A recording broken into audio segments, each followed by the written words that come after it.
그리고 제가 기대하고 있고 템퍼스를 투자하고 있는 시나리오 중에 가장 강력한 근거인 이 데이터. 항상 말씀드리지만 AI에서 가장 중요한 건 이제 이 데이터라고 보거든요. 그러니까 공개된 데이터가 아닌 그 기업만 가지고 있는 그 혜자적인 데이터를 말을 하는 거예요. 안녕하세요. 이번 주 템퍼스 주요 소식들과 이슈들 한번 다뤄보도록 하겠습니다. 우선 차트를 간단하게만 봐볼게요. 지금 계속 바닥을 확인하는 과정에서 반등은 못하고 좀 횡보하면서 절고 있는 상태예요. 아쉽게도 JP모건 컨퍼런스 때 이 상승분 이게 좀 트리거가 돼서 좀 강하게 받쳐주면서 좀 한 단계 올라서기를 바랬는데 그게 이제 실패하고 난 다음에 다시금 하락해서 횡보하고 있는 중이에요. 결국에는 이 위에 고점을 뚫지 못하고 저항받고 떨어진 상태에서 횡보하고 있는 중인데 지금 이제 2월 달에 있는 실적 발표가 그나마 좀 뚫어 올릴 수 있는 상승 촉매 트리거가 될 수 있다라고 좀 보고 있고, 그런 것과 별개로 템퍼스가 지금 100불 넘게 찍었다가 이 실적 발표를 기점으로 이제 AI 버블론에 대한 하락을 그대로 막고 반등을 못한 상태에서 지금 이렇게 되고 있는 건데, 멤버십 영상 연초에도 이것과 관련돼서 간단하게 말씀드린 게 있는데 최근에 이렇게 계속 상승 못하면서 절절 매고 있는 거에 대한 나름의 좀 생각들이 정리가 돼서 조만간 멤버십이라든지 일반 영상에서 이거 다뤄보도록 하겠습니다. 금요일장에 러셀이 2% 정도 하락하면서 그것 따라서 조정을 맞았는데 꼭 조정 맞을 때는 함께 맞고 상승할 때는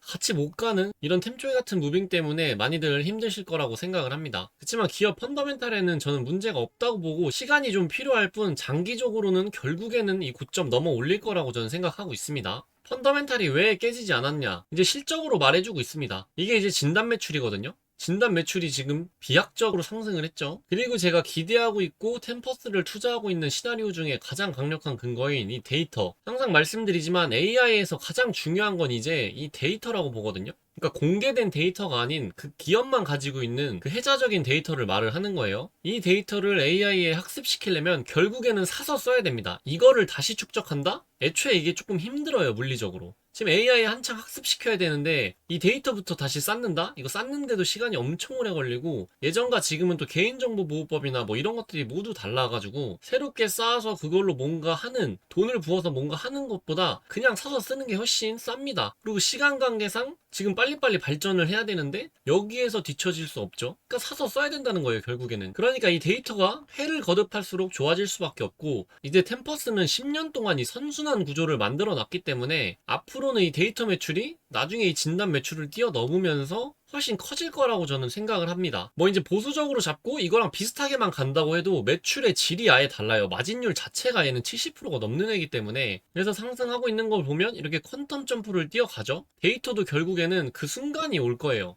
이렇게 한번 건너뛰는 순간이 오는데 그때 기업 가치도 같이 건너뛸 거라고 저는 생각을 합니다. 그게 이제 26년 말이나 27년, 뭐 늦어져도 28년에는 뭔가 숫자로 찍힌다든지 가이던스라든지 뭔가가 나와야 저의 시나리오가 유지가 되는 거라, 그거 나오는 거에 따라서 저도 아마 템퍼스를 바라보는 무언가가 변할 수 있을 것 같아요. 이건 이제 매출 증가 폭이에요. 보시면 이제 이거는 25% 정도 가이던스로 잡은 성장률을 대입했을 때 이제 커지는 지표라고 볼 수 있습니다. 29년에는 이 정도까지 올라간다는 거예요, 매출이. 근데 이 성장률 자체도 저는 보수적으로 잡았다고 보기 때문에 FDA 새로운 소식이라든지 보험 수가라든지 뭐 다른 인수 효과로 인해서 이게 또 올라가면은 이것도 올라가겠죠. 그럼 지금 25년, 26년이라고 쳐도 이 년 단위로 갭이 굉장히 큽니다. 그럼 어쨌든 시가총액은 따라갈 거라고 저는 생각하거든요. 이때쯤이면 당연히 흑자 전환이 돼 있겠죠. 이때까지 흑자 전환을 못했으면 조금은 위험하게 바라봐야 되지 않나라는 저의 생각은 있습니다. 마지노선이 이제 이 정도라고 저는 생각을 해요. 가이던스라도 강력한 흑자를 제시해줘야 되는 시기예요. 다음은 이제 템퍼스가 60불대에서 계속 횡보하면서 놀고 있는데 아크인베스트가 다시 매수에 나서고 있습니다. 3일 연속으로 샀거든요, 수목금. 안 그래도 아크는 템퍼스 AI를 많이 들고 있습니다. 이 AI 케이지에서는 템퍼스가 포트 1위에요. 템퍼스를 좀 오래 투자하시거나 아크를 좀 잘 아는 분들이라면은, 아크는 그래도 저점을 좀 굉장히 잘 잡는 편입니다. 시장이 무너지지 않는 이상 고점과 저점을 꽤나 잘 잡아요. 뭐 100%는 아니지만 어느 정도는 사람들이 살짝 맹신하는 편입니다. 그래서 아크가 수요일, 목요일, 금요일 사서 총 합계 15만 4,374주를 샀습니다. 이제 금요일날 하락에도 매수를 한 걸로 나타났는데 좀 월요일은 장이 어떻게 펼쳐질지 모르겠네요. 주말간에 지금 또 트럼프가 캐나다한테 중국이랑 무역협정하면은 관세 100% 때리겠다 해가지고 이것도 어떻게 받아들일지는 모르겠는데 캐나다 한 나라한테만 뭐 집중된 거다 보니까 중국이 화나가지고 들이박지 않는 이상 뭐 그냥 좀 잔잔하게 넘어갔으면 하는 마음이 있네요. 이 관세 가지고 계속 불확실성을 키우는데 언제까지 계속 이럴지 모르겠네요. 주말마다 좀 그런 것 같아요. 이제 다음 소식은 템퍼스 페이지에서 새로운 AI 기반 바이오마커 예측 솔루션을 출시했습니다. 프리딕트라는 이름으로 나왔습니다. 우선 25년 인수한 페이지의 기술력을 결합하여 새로운 AI 병리 진단 솔루션을 만들어냈고요. 핵심 기능으로는 일반적인 병리 검사 슬라이드 한 장만으로 특정 암 치료에 필요한 바이오마커의 존재 여부를 AI가 예측하는 솔루션이고요. 분석 범위는 폐암, 전립선암, 유방암, 췌장암, 대장암 등 16가지 암 중에서 123개의 바이오마커와 유전자 변이 경로를 예측할 수 있습니다. 이걸로 이제 어떤 효과를 볼 수 있냐? 조직 부족 문제가 해결이 됩니다. 정밀 의료를 위해 차세대 염기서열 분석이 필요하지만 실제 환자의 생체 조직이 부족하여 검사가 불가능한 경우가 많습니다. 그런 것들을 해결할 수 있고요. 기존에는 조직이 부족하면 재생검을 하느라 수주가 소요되었으나 이 솔루션을 통해 단일 슬라이드만으로도 어떤 검사를 먼저 진행할지 의사결정을 지원함으로써 치료 지연을 막습니다. 여러 가지 면에서 시간 단축을 노릴 수 있습니다. 기술적 강점으로는 대규모 데이터 학습인데 템퍼스와 페이지가 보유한 20만 명 이상의 환자 데이터를 바탕으로 구축된 AI 파운데이션 모델을 활용했고 분석 결과는 템퍼스의 임상보고서와 함께 담당 의사에게 자동으로 전달되어 진료 현장에서 즉시 활용 가능하게 자동화 시스템을 이뤘습니다. 시사점으로는 인수 시너지 본격화인데 25년 페이지 인수 이후 두 회사의 데이터와 AI 기술이 결합된 첫 결과물로 디지털 병리 시장에서의 지배력을 강화하려는 움직임을 보여주고 있습니다. 템퍼스는 최근 아스트라제네카, 화이자 등 대형 제약사, 빅파마들과 11억 달러 규모의 데이터 계약을 체결하는 등 AI 기반 정밀의료 데이터 시장에서 가시적인 성과를 내고 있습니다. 템퍼스가 단순한 데이터 기업을 넘어 AI를 통해 실제 임상 현장의 병목 현상, 조직 부족 등을 해결하는 실질적인 헬스케어 솔루션 기업으로 진화하고 있다고 볼 수 있습니다. 그럼 이제 저 페이지의 프리딕트 솔루션이 앞으로 기대할 수 있는 실질적인 매출 포인트를 보자면은 플랫폼 내 플랫폼 전략이 있습니다. 그리고 여기 매출 포인트 제가 말씀드리는 거는 지금 당장 벌어다주는 단계가 아니고 이제 막 상용화 궤도에 오른 현실적인 루트를 좀 얘기해 드리는 거예요. 출시를 했으니까 앞으로 좀 기대해 볼 수 있는, 생각해 볼 수 있는 매출 포인트니까 그 점은 참고해 주시면 될 것 같습니다.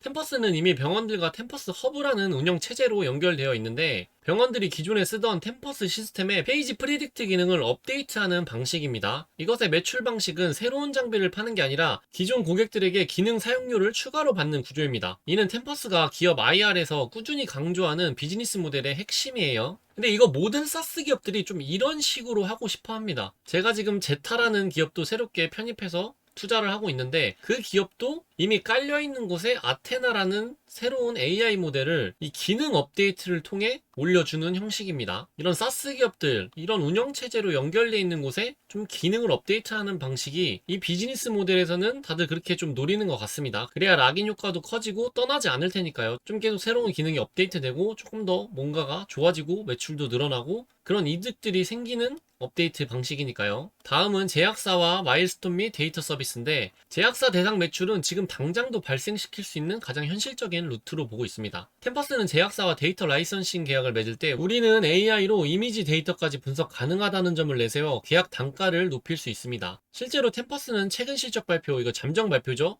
거기서 데이터 분석 부분의 매출 성장을 강조했는데 여기에 페이지의 기술력이 녹아들어 데이터의 부가가치를 높이는 역할을 이미 수행하고 있다라고 생각을 합니다. 할 수 있는 구조죠. 오피셜은 당연히 아니에요. 아까 말씀드렸듯이. 생각해 볼 수 있는 현실적인 루트 정도라고 보시면 됩니다. 그리고 가장 중요한 이 보험 수가.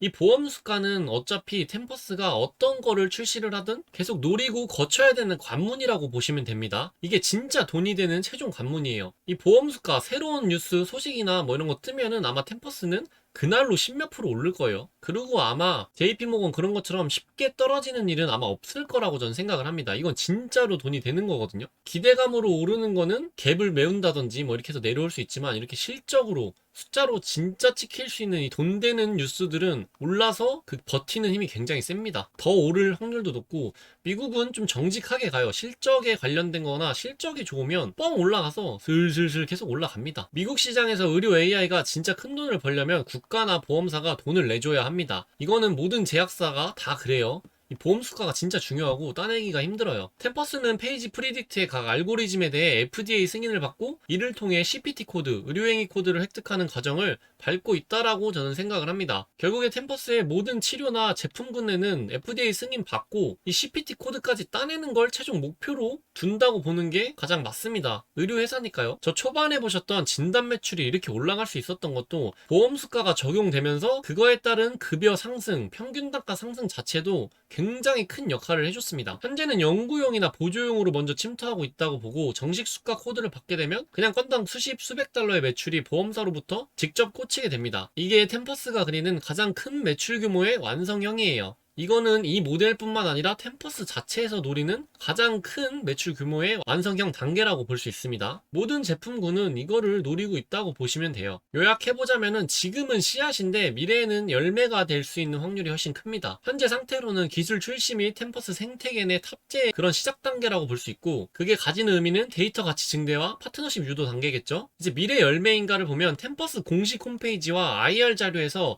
디지털 병리학 섹션의 핵심 수익 모델로 저런 것들을 명시하고 있습니다. 결국에 기업이기 때문에 돈을 벌어야 되는데 그 돈을 어떻게 벌 거냐 그거에 대한 현실적인 루트까지 알아봤습니다. 일단 페이지 자체도 FDA 승인이 이미 나와 있는 기업입니다. 그래서 그걸 이용해서 뭔가를 빠르게 해 나갈 수 있는 출발점에는 서 있다고 전 생각을 해요. 다음은 이제 템퍼스 회사 내부 뉴스인데 26년 최고의 직장으로 선정되었다는 소식입니다. 26년 미국 주요 도시에서 최고의 직장으로 선정되었는데 선정 기관은 IT 기술 전문 매체인 빌트인에서 발표한 26년 최고의 직장 명단에 포함되었습니다. 아틀랜타, 보스턴, 시카고, 샌프란시스코 등 미국의 핵심 IT 및 바이오 허브 도시들이 망라되어 있고요. 템퍼스는 SNS를 통해 열정적이고 재능 있는 인재들이 최고의 역량을 발휘할 수 있는 환경을 조성하는 것이 환자를 돕는 원동력이라며 기쁨을 표했습니다. 단순한 복지 자랑을 넘어 성장하는 테크 기업에게 이 지표는 좀 중요하다고 볼 수 있는데 인재 확보 및 유지 능력과 기업 문화와 생산성과 브랜드 가치 상승입니다. AI와 의료 기술이 결합된 산업은 고도의 지능을 가진 인재 확보가 기업의 경쟁력이고 핵심인데 일하기 좋은 곳으로 인정받았다는 것은 구글, 아마존 같은 빅테크와의 인재 영입 경쟁에서 밀리지 않고 우수한 엔지니어와 과학자들을 끌어모을 수 있다는 증거로 볼 수 있습니다. 그렇다고 뭐 이거 선정됐다고 오진 않겠지만 그래도 좀 좋게 보겠죠. 템퍼스는 지금 이 인재 확보 유지하기 위해서 이 SBC를 많이 발행하거든요. 이 SBC가 이제 주식 보상인데 이것 때문에 지금 템퍼스가 이제 논갭, 조정 EBITDA 그 흑자 전환 말고 진짜 갭 흑자 전환 그게 지금 안 되는 이유 중에 가장 큰 것도 이 SBC 주식 보상이 높기 때문이에요. 근데 이제 인재 확보나 이 사람들 떠나지 않게 하려면은 이거를 안 줄 수가 없습니다. 신생이나 뭐 이런 곳들은. 최근에 오픈 AI는 이걸로 직원 1인당 150만 달러를 뿌렸습니다. 그래서 모든 이제 신생 기업들한테는 이 SBC가 되게 전략적으로 많이 이용돼요. 이제 이걸로 주식을 주면은 좀 더 애사심도 생기고 일회성으로 날아가는 게 아니라 들고 있고 회사의 가치가 올라가면은 이 사람도 좋아하고 뭔가 열정이 있으니까 SBC를 많이 이용해요. 그리고 최고의 직장 선정은 보통 급여, 복지뿐만 아니라 유연한 근무 환경과 기업의 비전을 종합적으로 평가하는데 직원의 만족도가 높다는 것은 낮은 이직률과 높은 업무 생산성으로 이어지며 이는 기업이 장기적인 성장 로드맵을 차질 없이 수행할 수 있는 기반이 됩니다. 템퍼스가 단순히 데이터만 파는 회사가 아니라 실리콘밸리나 시카고 같은 주요 거점에서 혁신적인 기업 문화를 가진 선도적인 테크 기업으로 완전히 자리 잡았음을 대외적으로 보여줄 수 있는 부분이기도 합니다. 이제 다음 소식은 췌장 전이에 대한 논문 소식을 봐보도록 하겠습니다. 췌장으로 전이된 신세포암 환자의 유전적 특성과 임상 결과를 분석한 학술 논문 연구고 주요 내용으로는 췌장으로 전이된 신세포암, 신장암의 일종인데 환자들의 유전적 풍경 및 예후를 분석했다고 합니다. 데이터 출처로는 템퍼스의 코호트와 스탠포드의 코호트를 사용했고 주목해야 할 점은 이 연구가 템퍼스 AI의 데이터와 시퀀싱 플랫폼을 활용해서 수행되었다는 점이에요. 템퍼스의 차세대 염기서열 분석 NGS 플랫폼을 통해 DNA 및 RNA 시퀀싱, 면역세포, 아형 등을 분석했다고 합니다. 핵심 연구 결과로는 췌장으로 전이된 신세포암은 드문 사례지만 다른 부위인 간, 폐, 뇌 등으로 전이된 경우보다 질병의 진행이 느리고 생존기간이 더 긴 것으로 나타났다고 해요. 연구팀은 췌장전이 종양과 다른 부위 전이 종양 간의 유전적 차이를 비교하여 왜 췌장전이 환자들의 경과가 더 좋은지를 설명할 수 있는 유전적 단서를 조사했다고 합니다. 그럼 이제 저 논문을 투자 관점 의미에서 보자면은 데이터의 실질적 가치가 입증된 논문이라 볼 수 있습니다. 템퍼스가 보유한 방대한 멀티모달 데이터, 유전자와 임상 정보가 실제 암 연구와 정밀의료 발전에 필수적으로 사용되고 있음을 보여주는 사례고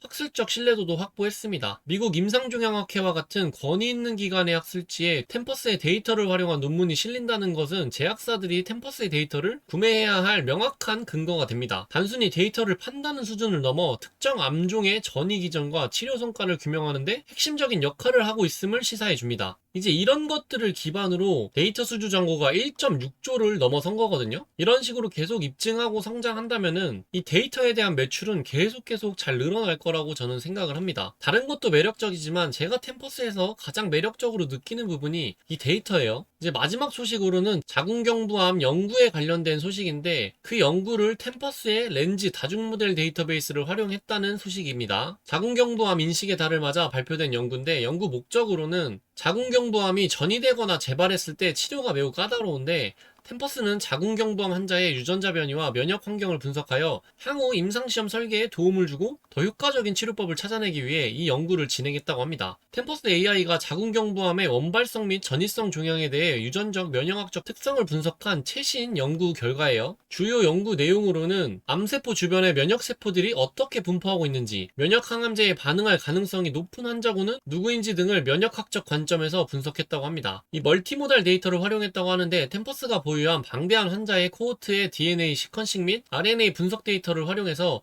원발성 종양, 처음 암이 생긴 곳과 전이성 종양 사이의 유전적 차이점을 비교했습니다. 특히 암성장에 관여하는 특정 유전자 변이의 빈도를 파악했다고 해요. 그럼 저 최신 연구가 어떤 비즈니스적, 학술적 의미를 갖냐면은, 이 연구 결과는 제약사들이 새로운 자궁경부암 치료제를 개발할 때 어떤 유전자 변이를 타켓으로 삼아야 할지, 어떤 환자들을 임상에 참여시켜야 성공 확률이 높을지 결정하는데 중요한 가이드가 됩니다. 템퍼스의 데이터가 단순히 모아둔 자료가 아니라 치료법이 제한적인 암종에서 새로운 돌파구를 찾을 수 있는 살아있는 통찰력임을 다시 한번 입증한 연구 결과라고 볼 수 있습니다. 매주 템퍼스 본질적으로 좋아지고 있는 뉴스들은 많이 나오고 있습니다. 소식들이. 이게 당장에 이제 매출로 바로바로 꽂히는 부분도 아니고, 뭔가 시장을 흥분하게 해서 들썩들썩 차트를 들어 올릴 만한 뭐 그런 소식들은 아니지만, 잔잔히 스텝 바이 스텝으로 한 단계 기업은 좋아지고 있습니다. 지금 템퍼스에서 가장 짜증나는 게 이제 계속 절고 있는 건데, 이게 가장 열받게 하고 있는 게 다른 주식들이 지금 날뛰어서 그래요. 포모가 굉장히 크게 오는데, 이게 지금 가장 템퍼스에게 열받는 점이지 않을까 싶습니다. 그래서 어쨌든 우리는 이 기업의 미래를 보고 이 기업의 가치를 보고 좀 장기적으로 투자하시는 분들이 많으시기 때문에, 물론 뭐 단기로 보고 짧게 보고 뭐 여러 가지 투자 포인트는 있겠지만,